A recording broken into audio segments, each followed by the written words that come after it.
Hello दोस्तों, स्वागत है आपका हमारे इस यूट्यूब चैनल में। और आज हम लोग देखने वाले हैं नेक्स्ट वीडियो। जी, हमारा जो नेक्स्ट वीडियो रहने वाला है वो है झारखंड के प्रमुख कलाकार। तो हम लोग जेएसएससी सीजीएल का यहाँ पे chapter wise topic wise MCQ देख रहे हैं, उसका ये नेक्स्ट वीडियो है। तो आज हम लोग कौन सा चैप्टर देखेंगे? तो आज हम लोग झारखंड के प्रमुख कलाकार यहाँ पे देखने वाले हैं। तो चलिए स्टार्ट करते हैं, ज़्यादा नहीं बात करेंगे और सबसे पहला क्वेश्चन से यहाँ पे स्टार्ट करेंगे। और सबसे पहला क्वेश्चन है कि संयुक्त राष्ट्र शांति पदक से सम्मानित होने वाले प्रथम भारतीय छायाकार कौन हैं? तो सचिन दा जो है वो इसके सही आंसर हो जाएगा। नेक्स्ट है क्वेश्चन नंबर 2। 1988 ईस्वी में बेल्जियम में एफआईएपी और ब्रिटेन में एआईपीएल की एसोसिएटशिप निम्न में से किसे मिली? तो सचिन दा को मिली थी। नेक्स्ट है क्वेश्चन नंबर 3। तो क्वेश्चन नंबर 3 है एशिया पैसिफिक डांस अलायंस से जुड़े एवं 2016 के पद्मश्री पुरस्कार से सम्मानित नागपुरी लोक संगीत तथा नृत्य के विश्वविख्यात कलाकार मुकुंद नायक ने अपनी लोक कला को अत्यधिक विकसित करने हेतु रांची में निम्न में से किस संस्था की स्थापना की? तो कुंज वन की स्थापना की थी। नेक्स्ट है क्वेश्चन नंबर 4। झारखंड को भारत के कलात्मक नक्शे पर महत्वपूर्ण स्थान दिलवाने वाले चित्रकार हरेन ठाकुर कहाँ के रहने वाले थे? तो ये रांची के रहने वाले थे। नेक्स्ट है क्वेश्चन नंबर 5। तो निम्न में से किस चित्रकार ने एक खास विषय बिजुका को केंद्र बिंदु बनाकर एक सीरीज में पेंटिंग की है? तो हरेन ठाकुर इसका सही आंसर हो जाएगा। नेक्स्ट है यहाँ पे क्वेश्चन नंबर 6। निम्न में से किस चित्रकार को कोलकाता की all India fine arts academy, विश्व भारती कोलकाता का इंफॉर्मेशन सेंटर, प्रवासी बंगाल क्लब, कनाडा तथा न्यूयॉर्क की कला संस्थाओं ने सम्मानित किया? तो हरेन ठाकुर को किया था। उसके बाद नेक्स्ट है क्वेश्चन नंबर 7। तो अंतर्राष्ट्रीय ख्याति प्राप्त सरोद एवं सितार वादक पंडित मोर मुकुट केडिया एवं पंडित मनोज केडिया बुद्धू का जन्म झारखंड के किस जिले में हुआ? तो गिरिडीह जिले में हुआ था।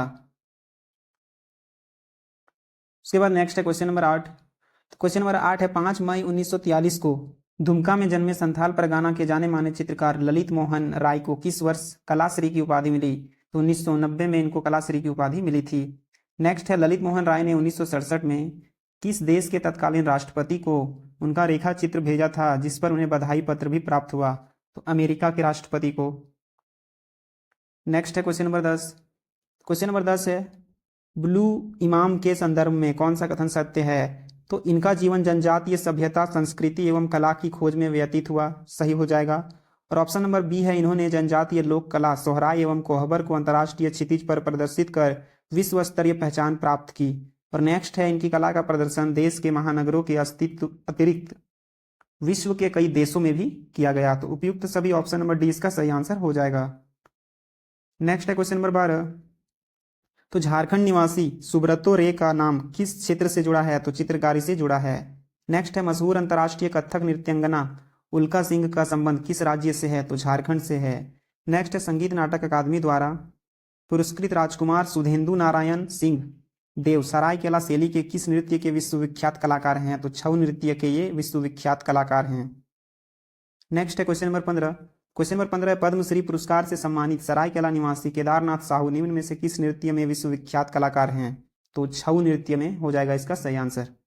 नेक्स्ट यहाँ पे टॉपिक है आज का झारखंड के भूमि संबंधी कानून एवं अधिनियम।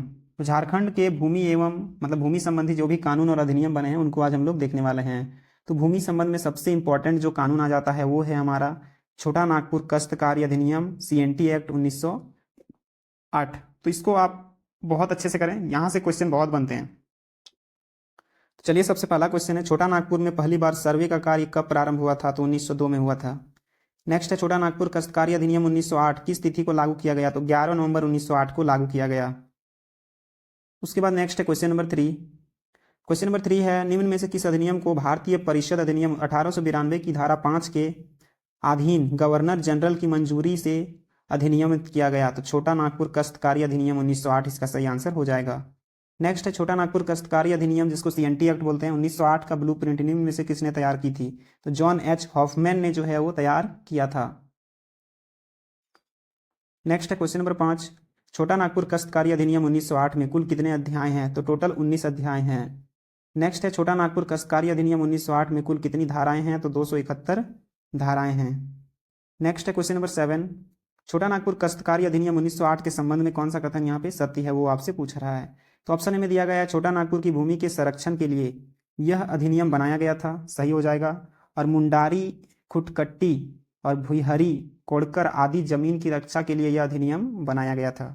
नेक्स्ट है ऑप्शन नंबर सी। यह कानून मुंडाओं की, खुटकट्टी, उरांवों की, भुईहरी तथा सदानों को छोड़कर भूमि की रक्षा के लिए बनाए गए थे। तो ऑप्शन नंबर डी उपयुक्त सभी इसका सही आंसर हो जाएगा।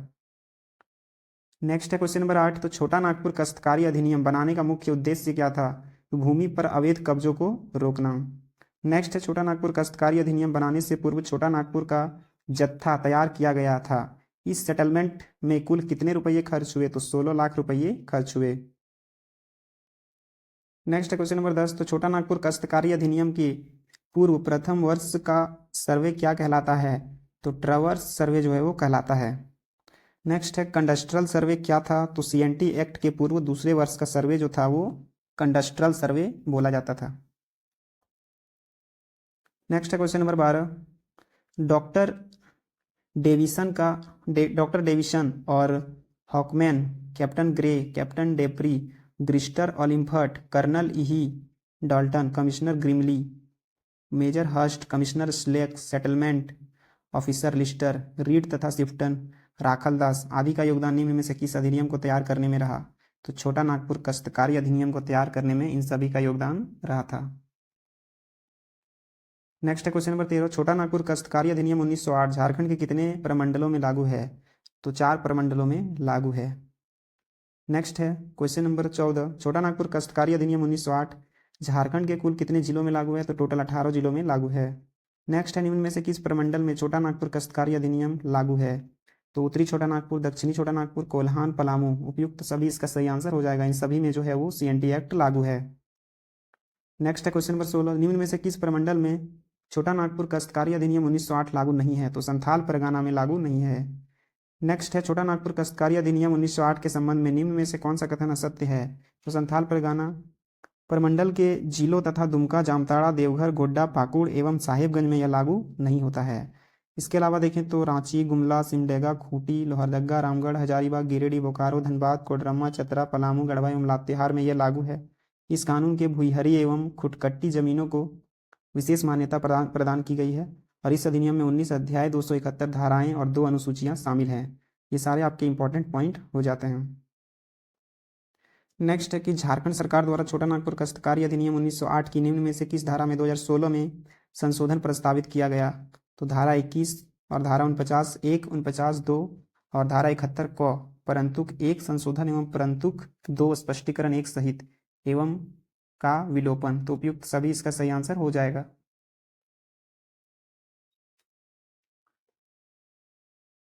नेक्स्ट है छोटा नागपुर काश्तकारी अधिनियम की धारा 49 के संबंध में कौन सा कथन सत्य है? तो यहाँ पे 1908 में छोटा नागपुर काश्तकारी अधिनियम के तहत सरकार की ओर से सिर्फ उद्योग और खनन कार्यों के लिए ही जमीन ली जा सकती थी। ये सही हो जाएगा। और 2016 के संशोधित एक्ट के तहत अब सरकार उद्योग और खनन कार्यों के अलावा आधारभूत संरचना, रेल परियोजना, कॉलेज ट्रांसमिशन लाइन आदि कार्यों के लिए भी जमीन ले सकेगी। तो ए और बी जो है वो इसका सही आंसर हो जाएगा। नेक्स्ट है छोटा नागपुर काश्तकारी अधिनियम 1908 की धारा 71 क के संबंध में कौन सा कथन सत्य है? तो सीएनटी एक्ट 1908 के अनुसार इस धारा के तहत एसएसआर कोर्ट से कॉम्पनसेशन के सहारे आदिवासियों की जमीन गैर आदिवासियों को हस्तांतरित की जाती है। सही है। और 2016 के संशोधित एक्ट के अंतर्गत कॉम्पनसेशन के सहारे आदिवासियों की जमीन गैर आदिवासियों को हस्तांतरित नहीं की जा सकेगी। साथ ही एसएसआर कोर्ट में जमीन वापसी के मुकदमे दायर होंगे। तो ए और बी इसका सही आंसर हो जाएगा। नेक्स्ट है क्वेश्चन नंबर 21। तो छोटा नागपुर काश्तकारी अधिनियम संशोधन विधेयक 2016 के संबंध में कौन सा कथन सत्य है? तो इसके द्वारा छोटा नागपुर काश्तकारी अधिनियम 1908 की धारा 21, 49(1), 49(2) और 71(5) के परंतुक 1 में संशोधन किया गया। और इसके द्वारा छोटा नागपुर काश्तकारी अधिनियम 1908 की धारा 71 क के परंतुक 2 स्पष्टीकरण 1 सहित एवं 3 का विलोपन किया गया। और इसका विस्तार संपूर्ण झारखंड राज्य में संथाल परगना प्रमंडल को छोड़ के होगा तथा उस तिथि से प्रवृत्त होगा जो राज्य सरकार राजपत्र में अधिसूचना द्वारा नियत करे। तो इनमें से सभी इसका सही आंसर हो जाएगा। नेक्स्ट है क्वेश्चन नंबर 22। तो छोटा नागपुर काश्तकारी अधिनियम 1908 की धारा 21 के संबंध में कौन सा कथन सत्य है? तो यहाँ पे पूछा गया है कि 21 जो धारा है उसके संबंध में यहाँ पे कौन सा कथन सत्य है? तो उपयुक्त सभी जो है वो इसका सही आंसर होगा। इन सभी को आप यहाँ पे देख लें। सी भी सही होगा, बी, ए, ये दोनों जो है वो तीनों आपका सही होगा। नेक्स्ट यहाँ पे चैप्टर चलते हैं। नेक्स्ट हमारा चैप्टर है आज का तो नेक्स्ट है संथाल परगाना काश्तकारी अधिनियम 1949। तो यहाँ से चलिए हम लोग रिलेटेड क्वेश्चन देखते हैं। तो सबसे पहला क्वेश्चन है संथाल परगाना के संबंध में निम्न में से कौन सा कथन सत्य है। तो संथाल परगाना जिले का निर्माण 1855 ईस्वी में किया गया। इस क्षेत्र का पुराना नाम जंगल तरी ट्रैक था, जिसे दामी ने कोह के नाम से जाना जाता है, और इसके अंतर्गत आने वाली जागीर जमींदारी को राजस्व पंजी में तोजी नंबर में दर्शाया गया है। तो उपयुक्त सभी ये तीनों जो है वो आपका सही हो जाएगा। नेक्स्ट है क्वेश्चन नंबर 2 कि संथाल परगाना में पहला रैयती कानून Santhal Pargana settlement regulation act 1872 था। यह किस वर्ष पारित किया गया था। तो 1872 में पारित किया गया था। नेक्स्ट है सर्वप्रथम संथाल भाषा, संस्कृति, साहित्य एवं पारंपरिक विधान जैसे महत्वपूर्ण विषयों पर निम्न में से किसने प्रकाश डाला। तो रेवरेंड पीओ बॉन्डिंग ने प्रकाश डाला था। नेक्स्ट है क्वेश्चन नंबर 4। तो क्वेश्चन नंबर 4 है निम्न में से कौन सा कथन सत्य है। तो एसपीटी एक्ट उपयुक्त सभी यहाँ पे सत्य हैं। तो सभी को देखते हैं। एसपीटी एक्ट के पूर्व संथाल परगाना की जमीन का सर्वे सेटलमेंट रिपोर्ट बनाने में मैकफरसन, एलंसन एवं गेजर का महत्वपूर्ण योगदान रहा। ऑप्शन बी है संथालों के पारंपरिक विधानों पर ओ मली ने अपने गैजेटियर में पर्याप्त प्रकाश डाला है, ये भी सही है। और नेक्स्ट है संथाल परगाना काश्तकारी अधिनियम संथाल विद्रोह हूल क्रांति की देन थी। नेक्स्ट है क्वेश्चन नंबर 5। तो संथाल परगाना इंक्वायरी कमेटी का गठन किस वर्ष हुआ था। तो 1937 में हुआ था। नेक्स्ट है निम्न में से किस कमेटी की अनुशंसा के आधार पर संथाल परगाना काश्तकारी अधिनियम 1949 का निर्माण किया गया। तो संथाल परगाना इंक्वायरी कमेटी 1937 इन्हीं के द्वारा जो है वो निर्माण किया गया। नेक्स्ट है क्वेश्चन नंबर 7 कि संथाल परगाना काश्तकारी अधिनियम 1949 के संबंध में कौन सा कथन सत्य है। तो सभी यहाँ पे सत्य हैं। ऑप्शन ए में है यह 1949 में लागू किया गया, और यह नियम संथाल परगाना के भूस्वामियों और रैयतों के हित में इनकी भूमि की सुरक्षा में बनाया गया, और यह 13 अप्रैल 1949 के अनुपूरक उपबंध के रूप में लागू है। तो इसको भी आप याद रखें। नेक्स्ट है क्वेश्चन नंबर 8। तो संथाल परगाना काश्तकारी अधिनियम 1949 झारखंड के कितने प्रमंडलों में लागू है। तो लागू है कितने प्रमंडलों में। एक ही प्रमंडल में लागू है, जो कि संथाल जो है संथाल परगाना हो जाएगा। नेक्स्ट है प्रमंडल में संथाल परगाना काश्तकारी अधिनियम 1949 लागू है। तो संथाल परगाना प्रमंडल आपको यहाँ पे बता चुके हैं। नेक्स्ट है संथाल परगाना काश्तकारी अधिनियम 1949 झारखंड के कुल कितने जिलों में लागू है। तो टोटल 6 जिलों में लागू है। नेक्स्ट पूछा गया है उन 6 जिलों का नाम, तो देख सकते हैं किन जिलों में लागू है। तो दुमका, जामताड़ा, गोड्डा, पाकुड़, साहिबगंज और देवघर। नेक्स्ट है क्वेश्चन नंबर 12। तो संथाल परगाना काश्तकारी अधिनियम 1949 में कुल कितने अध्याय हैं। तो टोटल यहाँ पे 9 जो है वो अध्याय हैं। नेक्स्ट है संथाल परगाना काश्तकारी अधिनियम 1950 में कुल कितनी धाराएं हैं। तो 72 धाराएं हैं। और इसमें कुल कितने नियम बनाए गए हैं। तो टोटल 15 नियम यहाँ पे बनाए गए हैं। नेक्स्ट है क्वेश्चन नंबर 15। संथाल परगाना काश्तकारी अधिनियम 1949 में भू अभिलेखों के निर्माण और लगान बंदोबस्त का वर्णन नहीं है। उनके लिए निम्न में से कौन से नियम पूर्व से ही बने हैं। तो संथाल परगाना बंदोबस्त विनिमय 1872 और संथाल परगाना लगान विनिमय 1876। तो ए और बी यहाँ पे इसका दोनों सही आंसर हो जाएगा।